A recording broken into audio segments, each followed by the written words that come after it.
All right, let's get right to it. Let's get right to it. Yesterday I'm hanging out in my kitchen. Um, my life often gets separated into these like um 2 or 3 week blocks where it's like, all right, I got a new draft of my book. All my creative energy goes into the book, except for what comes to anarchy. Now I got a pitch coming up in 2 weeks. All my creative energy goes into preparing for that pitch, even though not really anymore because um, I am divesting my creative energy from Hollywood. We're gonna get back to that, but maybe I have a week where I'm supposed to be resting, and I try to do that. Maybe I have a trip. If I have a big trip coming up where I have to go to, like, if I have to go to an award show or a big event on a Thursday and it's Monday, I spend most of Monday, Tuesday, and Wednesday like getting myself prepared for that, which is to say, like, getting my energy right, eating my favorite food here in New York, making sure that my outfit is on point for what I need, how I want to feel when I get there. Um, Trying to not exhaust myself before I leave because it's going to take so much energy out of me. So, the period I'm in right now is this. We had our launch party last week that commemorated our 50th episode of this show. We The writer's strike just ended last week. I told y'all that on the same day, uh 5 minutes before I walked out the door for our launch party, my agents called from Beverly Hills to say writers' rooms are back open. We're about to start putting you back up for stuff. Congratulations. And I told y'all that to even say I had mixed feelings about that would be stretching the truth. The truth was I'm running fast. I'm trying to run fast so I don't have to take jobs anymore. That's the goal right now is create jobs, not take jobs. So what I have spent this week doing up until yesterday is I have been, as you've seen me, communicating very frequently with my audience on socials and also communicating very frequently with folks on here. I also have phone calls pretty much every day throughout the day with people who I know are fans of what I do, asking, I'm using all these different vessels of communication. I have been asking people and paying attention to people's responses with regards to what do you like, what do you want from me? And I mean that like in the healthy sense. Like, what can I offer you generously that is useful to you? That's what I'm trying to learn because I have had my one of my advisors, a guy named Ed Bailey, who I've probably talked about before. He has told me throughout the years that I have a habit of um, looking for something that's really challenging to produce, to give away, to share, to sell, as opposed to paying attention to some of the things that I have already at the ready in my arsenal or in my box that I could just give away, that I could just generously just share, sell, give away, trade, whatever. Like, I always look for the hard thing instead of the easy thing. So what I'm trying to program myself to do is ask you all, what do you want? And some of the things that you want, I have for free. I have to give. I have them already. I've already produced them. As an example, information is something that people like to have that I never think of as an asset in the way that other people do, but I've spent about 7 or 8 years now learning what's going on in this business and doing it the hard way, right? Bumping my head against it, being broke a couple times, changing my whole life, missing weddings, missing babies being born, um, all doing all the hard stuff. Now I got this information and it's valuable. I can give it away. I can sell it. I can trade it, whatever the case may be. So I have spent the week working on how am I going to productize some of the stuff that people like to get from me because I don't want to have to go back and get a job. Like, I can't say that in any more ways. And a part of why I don't want to have to go back and get a job, the biggest part I would say is I just don't trust people to have my livelihood in their hands. At this point, you know what it is? At this point, I've quit too many jobs that I didn't like. And frankly, at this point, I have been fired from too many jobs that I liked. So that was a joke because I didn't really like those jobs. But I'll give you all some examples. I quit Google. I quit Dev Boot Camp, which was bought by Kaplan and stripped down and turned into something that I didn't like anymore. And you know what? A couple months after I left, they shut it down. They shut the place down. I've quit a couple projects. I was writing a project, as I told y'all, for the most famous athlete in the world. And at some point, I was like, I'm just not feeling this. I just stopped working on it. I quiet quit. Now, I've also been let go of some places, right? I wrote on season 1 of Rap Shit. And around the time that I did the Rap Shit screening, I learned from a friend that they were starting to make calls around to invite people back who they were going to have back to write on the show. I did not get one of those calls. I did not do any of that rah-rah shish boom bah, calling somebody, please pick me. Didn't do any of that shit because I just, it's cool, man. Sometimes you got to break up with folks.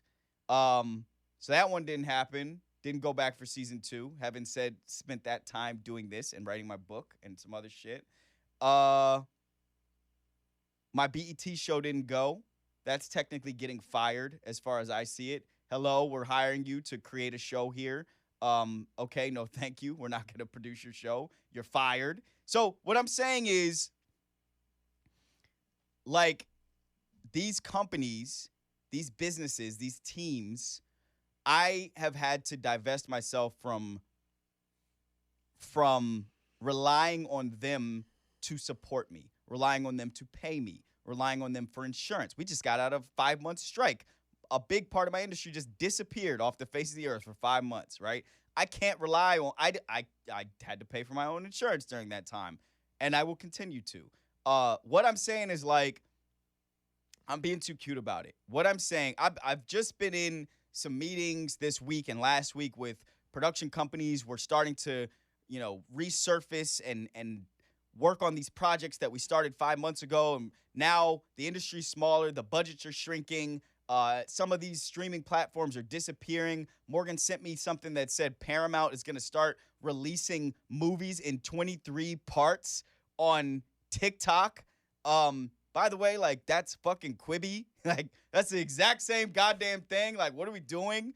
And I'm in these meetings. I'm looking around at, literally at this point, I work with my friends, some of them. So I'm looking at my friends. I'm looking at producers. I'm like, our tones, our energies are mismatched. Their vibe is, phew, we made it through this strike. I'm so happy we can go back to work.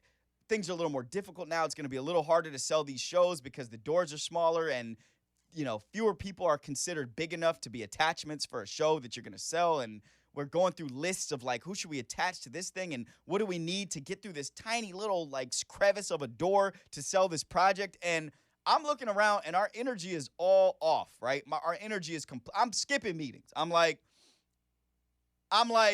hey, we're supposed to have a weekly meeting on Mondays.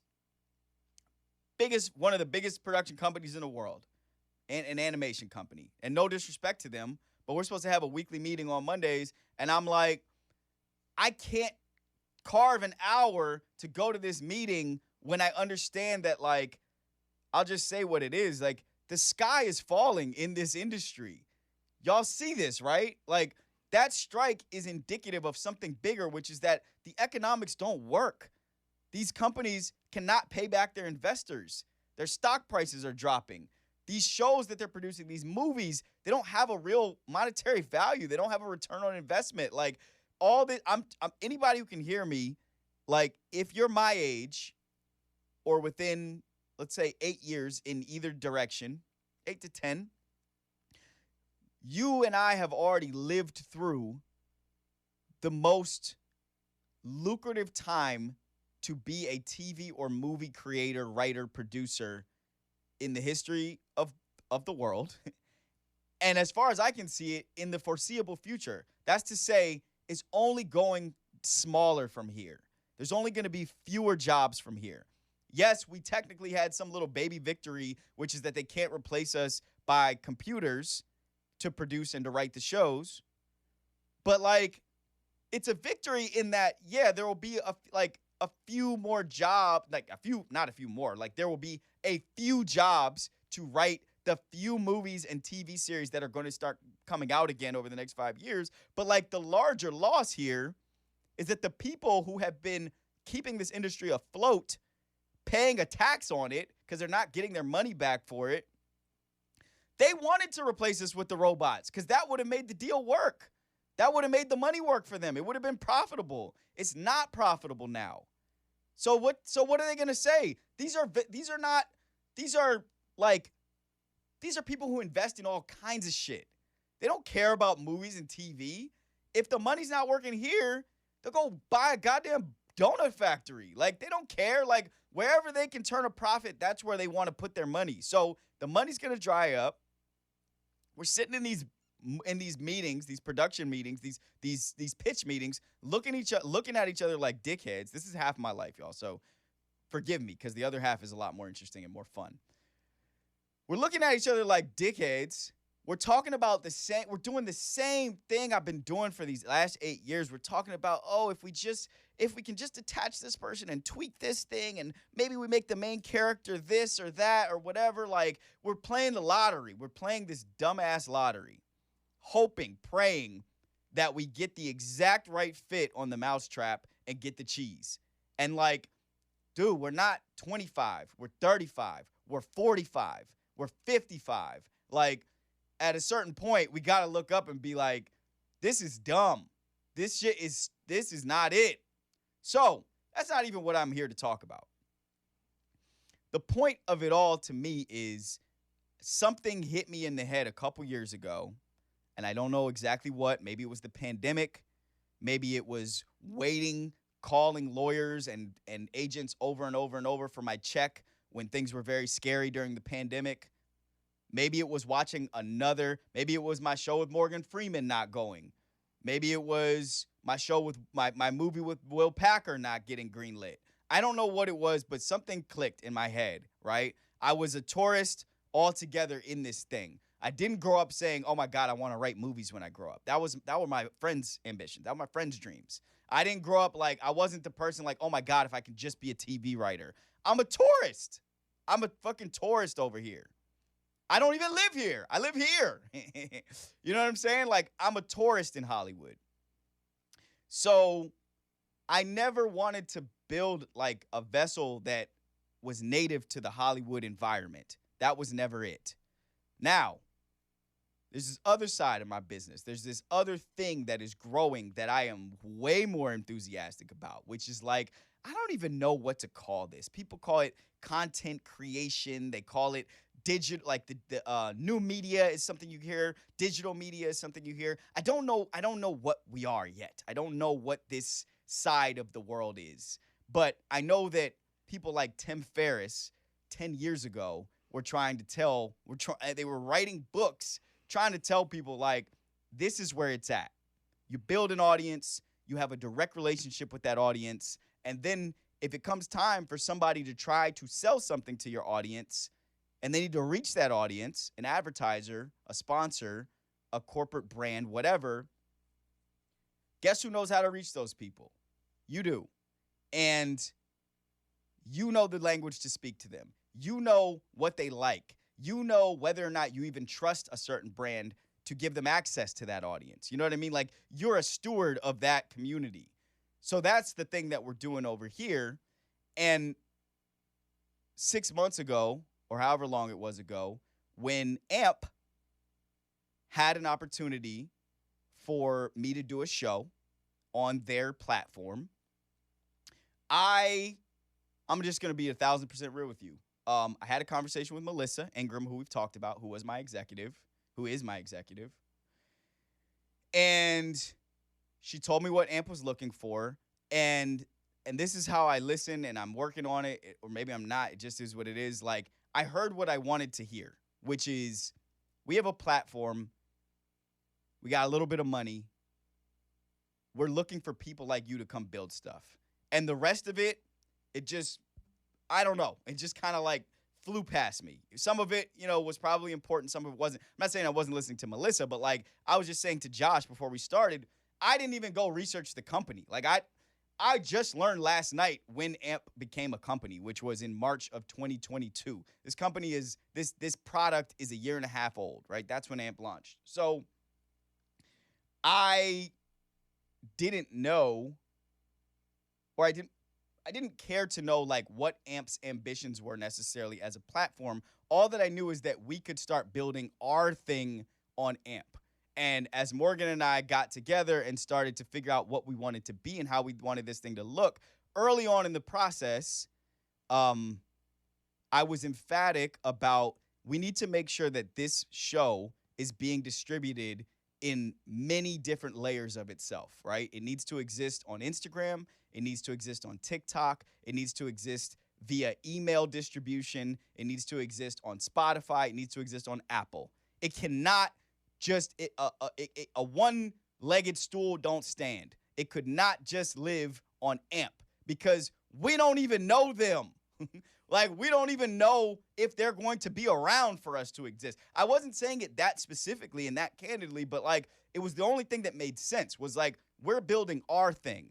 And AMP is just one distribution channel of our thing. We're not selling any IP. We're only doing a licensure deal. This is not a partnership. This is not anything more cute and cuddly than we are licensing our show on AMP, the live version of our show. That's it.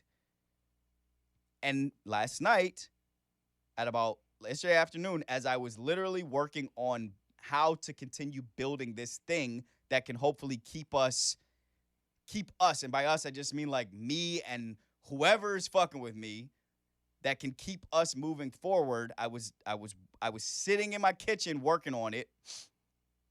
And then Bloomberg reported that AMP is shutting down at the end of this month. 10/31, AMP is over. AMP Up creators, your shows are no longer going to be on AMP. AMP employees, it looks like, will be terminated. The exorbitant amount of money that they have been spending to make this app, to make this platform, and to build it and to entice creators to come onto it, that money is going to be sunk cost. And so people like me, if you like doing your live show on AMP, it's over. You got to find somewhere else to do it. And my response to that information was what my response to that information is, that it tickled me, if I'm keeping it a buck, for a couple reasons. Like, one is I'm a storyteller. I love to have a good story. Love it. I started making phone calls. I started texting the thing off to friends. I texted it to the Nothing But Anarchy group chat. I called my sister. I called Ed. I called Quincy. I had a great story, which is, it felt like I was the first person of our community to know that this platform that I have had a very, a very mercurial relationship, a very fraught relationship with the technology. The people have been honestly pretty good. And Melissa's the best. But like, this app that I used to like literally just come in here and yell at is dead. Like, it's dying and it's dead and it's over on 10/31. And what I felt was I hope that y'all can feel me because I'm being clear, which is to say I'm being transparent. I felt tickled.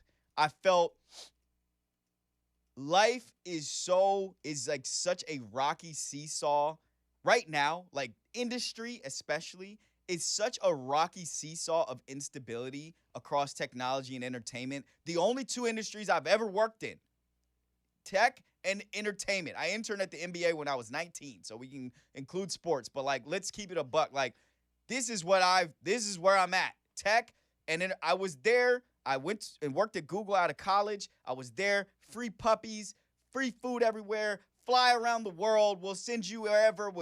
Give you budget. Don't matter. The fucking holiday offsite is in an ice castle. Everything's glamorous. The people fucking look good. Like, it is a wonderland in 2010 to 2014 because the tech industry is booming. People can't spend money fast enough. They can't invest fast enough in these little Mark Zuckerberg looking douchebags. I went back to go visit my friends at Google last year. Not even last year, this year, a few months ago. I walked into one of those cafeterias and it sounded like a fucking funeral in there. People's heads are getting chopped, jobs gone, people getting fired left and right, people with cutesy LinkedIn titles, people who have been working at Google for 10 years, 15 years, people who started there when I did when they were 22 and they're 35 now, mortgages, kids in private school, all that, thinking that shit is sweet, fired, goodbye, turn your laptop in, out at the end of the week because it fucking dried up, man, because it was bullshit. And now the same thing's happening in entertainment. I'm watching it happen. I'm looking around in these meetings. I'm like, we're here to talk about our project. Great, let's get our project sold if we can. But, like, you guys know the sky's falling, right? Do you feel me, Josh? You hear what I'm saying? Oh, I absolutely feel you. There's so many things you're saying here right now that I'm like, I mean, I think if you're a creator right now, like anybody that's watching and listening to this, like that wants to create something, I don't really care what it is.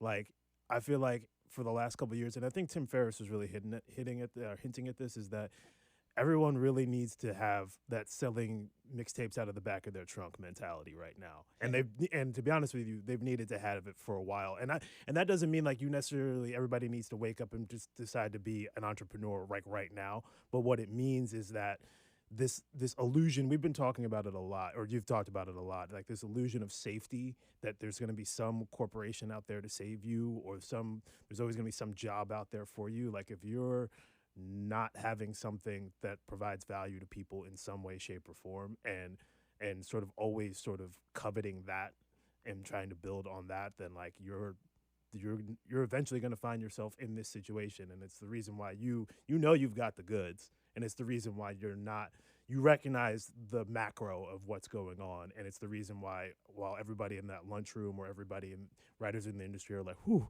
back to normal now, or like it's not normal, and it hasn't been normal if you've been paying attention. It's not normal, and it is a mirage. And you know what? Now I'm gonna stop yelling a little bit, and I'm going to now turn the dial a little bit to human observation in those meetings, in those rooms, because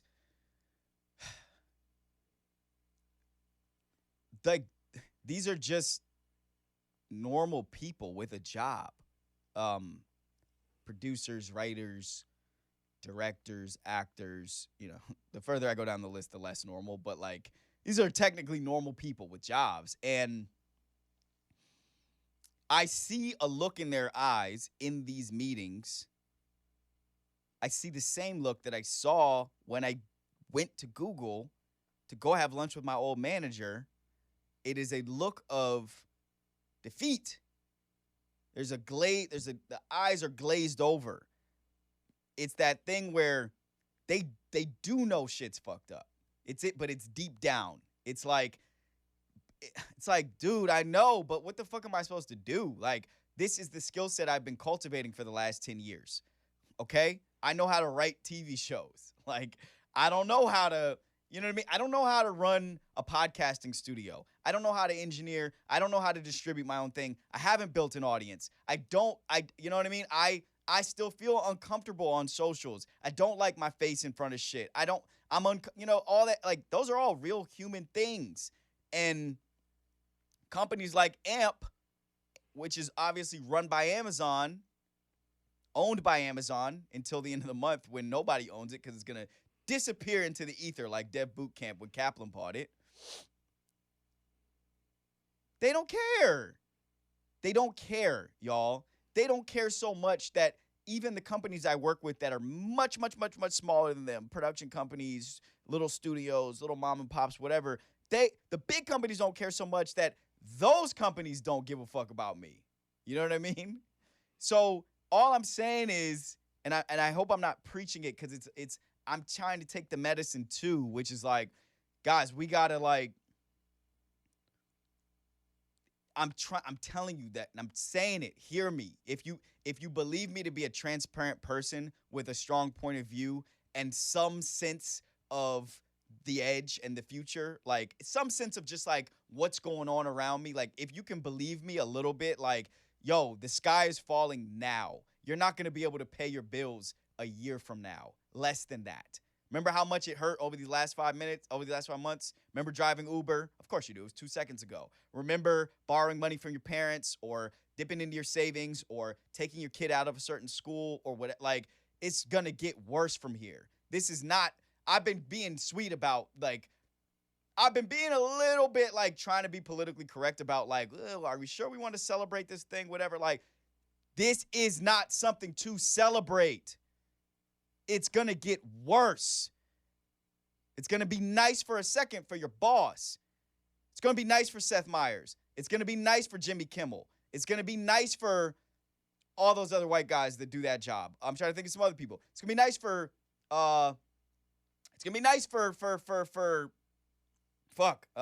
Rhimes. It's going to be nice. It's going to be nice for Spike. It's going to be nice for all the people who are already like safely atop the structure.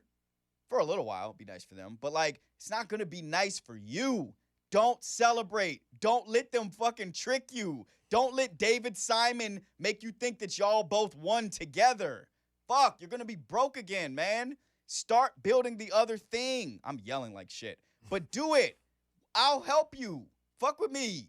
Like, it's too stupid, you all. We see it. Like, it just can't be that again. Have I said it enough? I've said it enough. Listen, Amp, it was, I wish I could say it was nice to know you, but it was just palatable.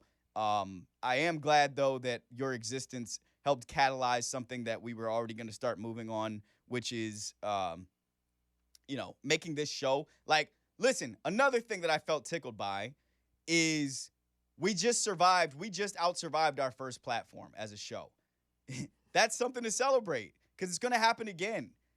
We might out-survive Spotify. We might out-survive Apple Podcasts, unlikely. We might out-survive, I don't know, whatever else we distribute on. I can't even tell you because Morgan knows. But the point is, like, our flag stands. Our pirate ship still at sea. Amp, it's been okay to know you. I finally went to go read all the shit about Amp last night because I was like, what am I going to say here? But something to know is that there was an article, I want to say it was the TechCrunch article by Kyle Wiggins, which came out in June of this year. And he's basically, he or she, I'm not sure, they are going through the laundry list of all the indicators that AMP has been unsuccessful in its mission. And there are several reasons for it, but I'll headline them as to say they just didn't try that hard. Like, didn't compensate the creators well enough, weren't smart about how they launched the app, didn't develop an Android app, hello. Like, for many, many reasons, AMP just didn't put their foot in it, right? They didn't get their shit off, okay? But when I got to the bottom of that thing, that long, it wasn't even that long, that article, but I saw that they reached out to Amazon for comment, and again, this came out like 5 months ago, less than that. It says we reached out for comment. Amazon characterized all the metrics in this article as quote unquote inaccurate. AMP launched in March 2022 in beta. This is AMP talking. This is Amazon talking. AMP launched in March 22 in beta, and we've seen rapid growth as the service has continued to evolve, a spokesperson said via email. Quote unquote, we're continuing to optimize for our customers and are very excited for the product roadmap ahead. Listen, man. Listen. Can you all hear me? Just don't listen to anything these niggas say. Your boss's boss, a spokesperson at your company, a person in HR, like, look at them. Like, look what they be saying. That's a lie. They're not saying anything. They're not saying nothing. Not a damn thing. Like, they're not, and if they are saying anything, This is what it says. We're continuing to optimize for our customers and are very excited for the product roadmap ahead. What does that mean? Guys, we are all AMP customers. Have you felt optimized for? No. Like, what does that mean? What does it mean?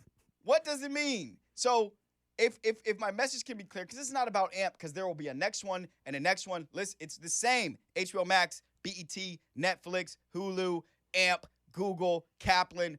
It's the same, y'all.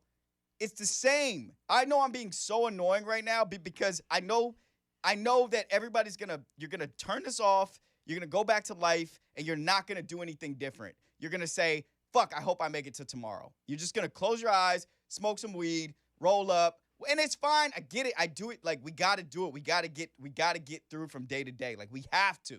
Life is hard. I know. You got kids. We got other shit to worry about. But, yo, they will fucking pull the rug right out from under you, and you will be assed out. And it will fuck up your life, man. People will leave. People will stop fucking with you. People will start inviting you to things. You won't be able to pay for shit. You'll feel worse about yourself. It's going to fuck with your self-esteem. You're going to ask yourself, why didn't I see this coming? Why did I believe my boss when they said, oh, we have a 6-month plan for you to be promoted into this role and this bonus and all this dumb shit? Like, guys, listen, I'm right here. Like, we're here together. This is what it is. AMP is going away. My executive, Melissa, I don't know. I haven't talked to her yet, but, like, I care about Melissa. Melissa went to Spelman. Melissa's looked out for me from the beginning. She's kept it a buck with me from the beginning. Melissa might be out of a job for all I know. I don't know. Like, she might be looking for work soon. I've met her husband. I see photos of her beautiful kids. They must be in private school. I know where they live. Like, this is, anyway, enough. All right. I've said what I've said.